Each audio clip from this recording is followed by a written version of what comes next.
En La Ventana acontece, que no es poco, un relato personal de la historia, con Nieves con Costrina, Cadena SER.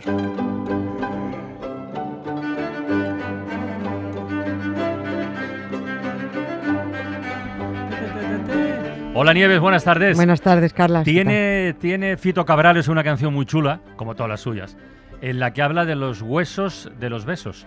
Esa que dice, ¿para qué quererte tanto si después te vas?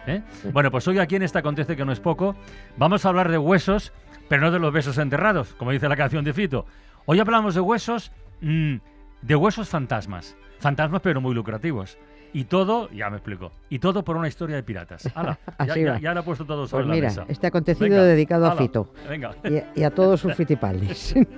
Venga. Ayer se nos quedó sin rematar el asunto de cómo el intento de invasión de Francis Drake, de España, entrando por Coruña, fue una bendición del cielo para los curas de Compostela, que estaban corriendo serios riesgos de que el fraude quedara definitivamente al descubierto. En aquel final del siglo XVI se les podría haber acabado el chollo y el negocio, pero bueno, con Drake les vino Dios a ver. Nunca mejor dicho. Sí, nunca mejor dicho. Compostela, a lo mejor existe, oye. Compostela está a unos 70 kilómetros de Coruña, tierra adentro, y las tropas inglesas nunca pasaron de Coruña, porque allí se llevaron un palizón y tuvieron que replegarse. Es decir, que ni de lejos podían llegar a Compostela y hasta donde sé ni siquiera hicieron intención. Pero los curas de la catedral aprovecharon la circunstancia y dijeron, uy, seguro que ese hereje anglicano viene a invadir España para destruir uno de los centros de la cristiandad y a robar los huesos de uno de sus influencers o referentes, el apóstol Santiago. Ya sabía el arzobispo responsable, era Juan de San Clemente, que eso no iba a ocurrir, pero necesitaba un pretexto para retirar de la circulación la caja con los no huesos de Santiago. Y Drake le dio la excusa perfecta. Esa caja vacía estuvo escondida desde aquel final del siglo XVI hasta finales del XIX, 3 siglos, que fue cuando montaron un nuevo show para hacerla aparecer porque el negocio flojeaba y porque un obispo necesitaba promocionarse y provocó titulares y mucho ruido en Roma para conseguir esa promoción. Esto fue, pues yo lo comparo con lo que hizo la esposa de José María Aznar, cuando dijo, hay que decir que hemos encontrado los huesos de Cervantes, aunque no esté, aunque sea mentira, pero hay que decir que los hemos encontrado. Pues lo mismo. Pero bueno, vamos, como dijo Jack el Destripador, vayamos por partes. Por favor.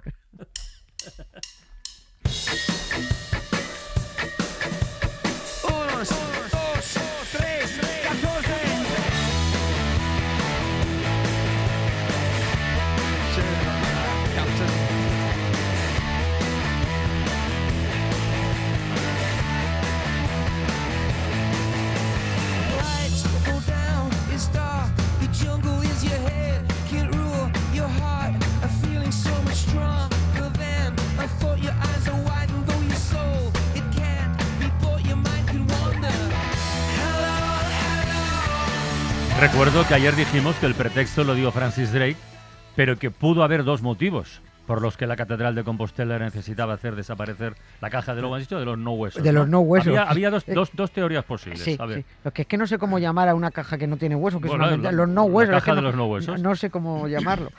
Bueno, y no se ha podido determinar cuál de los 2 motivos fue el determinante. Eso sigue sin saberse.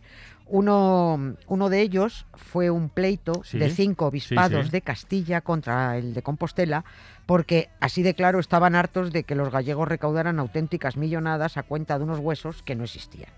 El impuesto que pagaba la corona y los españoles a Compostela, esto lo digo como recordatorio porque ya está contado en este foro de acontecidos, ese impuesto, es lo que se conoce como el voto de Santiago, que se inventaron los propios curas de Compostela para que todo el mundo estuviera obligado a pagar ese impuesto a raíz de una batalla también inventada en Clavijo, un pueblo que está por La Rioja, en la que se inventaron también que Santiago bajó a caballo del cielo a decapitar moros. Que esto es lo más... Claro, que un rey prometió, también mentira, agradecer esa ayuda pagando todos los años a Compostela un pastizal, que todo eso estaba recogido en documentos. Bueno, pues nada, todo esto era una gran mentira. La batalla, Santiago, los huesos, la promesa del rey, los documentos.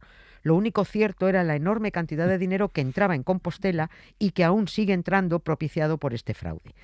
Los obispados castellanos querían destapar esa estafa para que Compostela dejara de hacerse de oro. A ver, Supongo que porque ellos no pillaban en igual medida. Hombre, en parte eso. seguro que sí. Oye, esto tal como lo describes es lo que se conoce como un auténtico pleito intestino. ¿Y estos cómo pensaban demostrar el fraude? Porque claro, tampoco era fácil. No era fácil. Y tenían un buen abogado que denunció la falsedad documental. La denuncia era por falsedad documental. Y entre las cosas que pidió al Consejo de Castilla, el señor letrado exigió la apertura de la tumba y una inspección ocular a ver qué demonios había ahí dentro. Y como no había nada, aprovechando el ataque de Drake, lo más conveniente era hacer desaparecer la caja antes de que llegara una inspección judicial con una orden de registro. Los responsables de la catedral alegaron la imposibilidad de ver nada porque tuvieron que esconderlo, es que hemos tenido que esconderlo. Y tampoco pudieron enseñar todos los documentos requeridos porque dijeron que se les había quemado en un incendio. Pero ¿y dónde se supone que habían escondido la caja? Porque tampoco sería tan complicado. Es que nunca eso. lo dijeron. ¿La has escondido dónde? Vas y lo miras. No, pero nunca lo dijeron. No. Esto era un trampeo constante. Nunca dijeron dónde. Además, y sigue sin saberse exactamente. Hay historiadores que han investigado y creen que pudo estar en tal sitio de Oviedo, en tal sitio de... Pero siguen sin saber exactamente dónde estuvo. Además, el intento de invasión de Francis Drake es que duró menos de 2 meses. Estuvo un intento en mayo y en junio. Los ingleses se largaron. ¿Por qué no fueron a por la caja y la devolvieron a su sitio? Pues porque necesitaban que pasara mucho más tiempo para que se olvidara el pleito. Pero dejaron pasar demasiado porque la caja con los no huesos acabó apareciendo milagrosamente a finales del siglo XIX, casualmente en un momento en el que el negocio peregrino pegó un bajón impresionante, precisamente porque corrió la voz de que Santiago no estaba en Compostela. CaixaBank. Es que me ha venido... ¿Por qué? ¿Perdón, por qué? CaixaBank. Es que estaba pensando, es que negocio, caja... Compostela es el CaixaBank. CaixaBank. Yo no pido perdón, sin ningún perdón, vamos.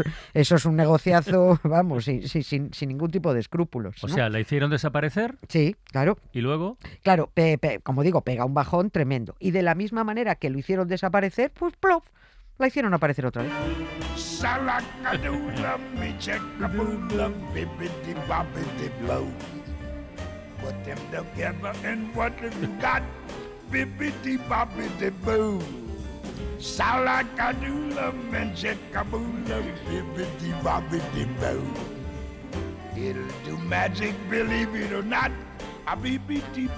Oye, yo tengo una duda. ¿Y con todo el tiempo que hace que esto dura, los peregrinos, nadie ha pedido nunca ver o tocar, igual no, pero ver los huesos de Santiago? O sea, de la reliquia, verlo, ¿no? Sí, claro, pero estaba todo contemplado y está todo controlado. Y había respuestas desde los primeros siglos que arrancó el negocio para frenar esas intentonas. Claro que algunos pedían ver y tocar las sagradas reliquias. ¿Ya que vas? Claro, que después de la paliza de kilómetros que les habían hecho hacer para luego no ver nada, pero les decían que no. Primero, que eran demasiado preciosas y que había que tener fe. Es en lo que se basa todo, en la fe. El peregrino alemán Arnold von Harf era un tipo del siglo XV, que fue uno de los que se dio el paseo hasta Compostela, escribió que, y abro comillas, le dijeron que aquel que desconfiara y no estuviera convencido de que el cuerpo del apóstol se encontraba en el altar mayor, se le enseñaría el cuerpo y en el momento se volvería loco como un perro rabioso. No. Claro. Pues casi que no lo veo. Efectivamente, ¿no? Claro, con este tipo de amenazas, al que se atreviera a dudar... Qué cosas, ¿eh? Claro. Pero bueno, pues la fe consiste en eso, en que te creas auténticas gilipolleces, Sí. que te diga, sí. Como dice la alcalde, gilipolleces. Bien. Bueno, pues con este tipo de amenazas al que se atreviera a dudar, los peregrinos decidieron creer sin ver, ya sabes, dichos son los ojos que sin ver creen.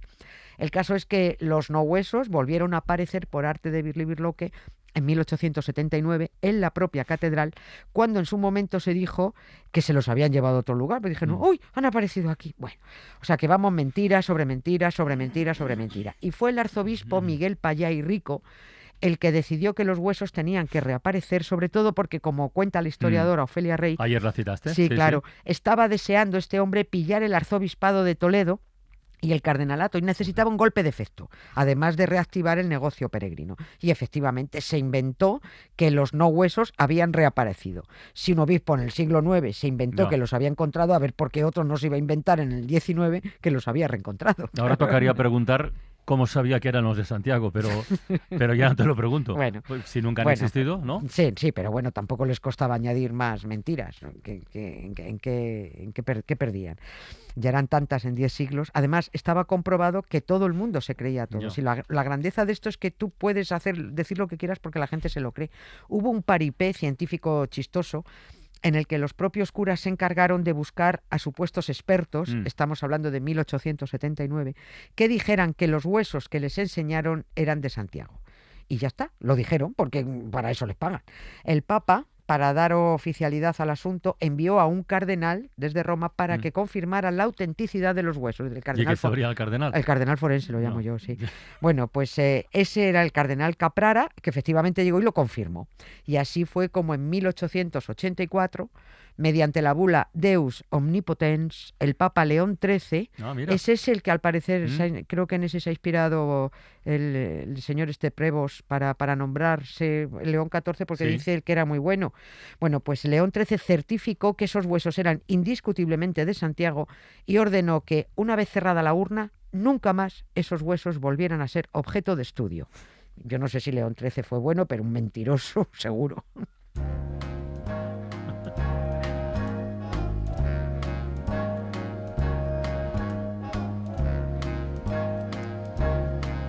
I have got you under my skin. I've got you deep in the heart of me. So deep in my heart, you're really a part of me. I've got you under my skin. Oye, que nos queda pendiente una cosa. Que nos queda conocer el otro motivo posible o real por el que quizá hicieron desaparecer los no huesos y que dijimos ayer, si no recuerdo mal, que ese motivo lo dio Felipe II. Lo dio Felipe.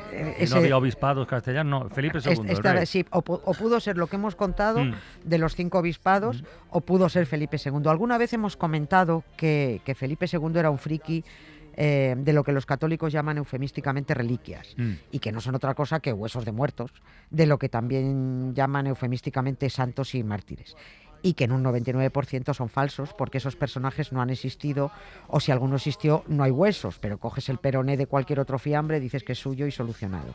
Por aquella época, 1570 y tantos, 80 y tantos, Felipe II andaba especialmente obsesionado por recolectar huesos para reunir en el Escorial lo que él creía que iba a ser el mayor relicario de toda la cristiandad, con miles y miles de huesos. Su obsesión era tal que para hacer sus famosas relaciones topográficas de los pueblos de España, que yo no sé si alguna vez hemos hablado de esto. Yo diría que no. Pues es que ahí en esas relaciones había una pregunta en la encuesta que se hacía por todos los pueblos y se decía qué huesos tenían y de qué supuesto santo o mártir. Oye, pues yo creo que de esto no hemos hablado nunca, pero es un tema bien chulo. Pues es un tema, está muy bien. Mira, lo dejo apuntado porque además tiene gracia, porque ahora no podemos entretenernos. Pero a lo que vamos es a que esa obsesión de Felipe II por los huesos, porque, y aquí vuelvo a remitirme a la historiadora Ofelia Rey, cuando el cronista Ambrosio de Morales visitó la Catedral de Compostela y se chivó al rey mediante un informe muy crítico de lo descuidadas que tenían las reliquias y de cómo estaban repartidas sin orden ni concierto por la catedral, porque en realidad solo se usaban como objeto de negocio, estaban muy maltratadas. Este cronista recomendó a Felipe II que ordenara la confiscación de todos los huesos para llevárselos al Escorial, a su gran relicario. Y como había riesgo cierto de que Felipe II se llevara todo, incluidos los no huesos de Santiago, seguramente es posible que por ello los hicieran desaparecer para que si llegaba la orden del rey no los encontraran y el pretexto fuera están escondidos por si venía Francis Drake a por ellos. No podía correr el riesgo de que se viera que dentro de la caja no había absolutamente nada o de verse obligado a rellenarla con huesos de otro muerto. Y bueno, ya está, colorín colorado. ¿Para qué quererte tanto? Si después te vas.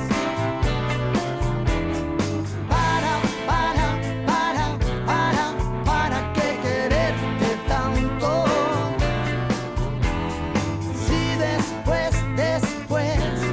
Si después te vas.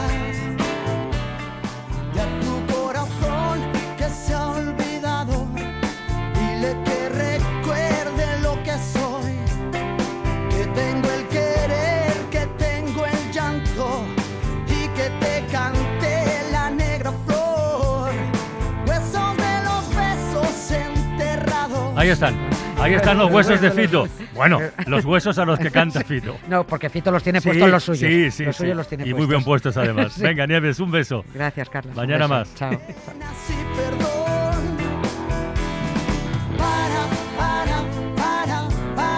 ¿Para qué quererte tanto? Si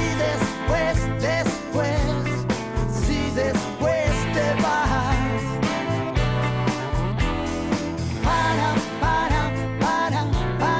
¿Para qué quererte tanto?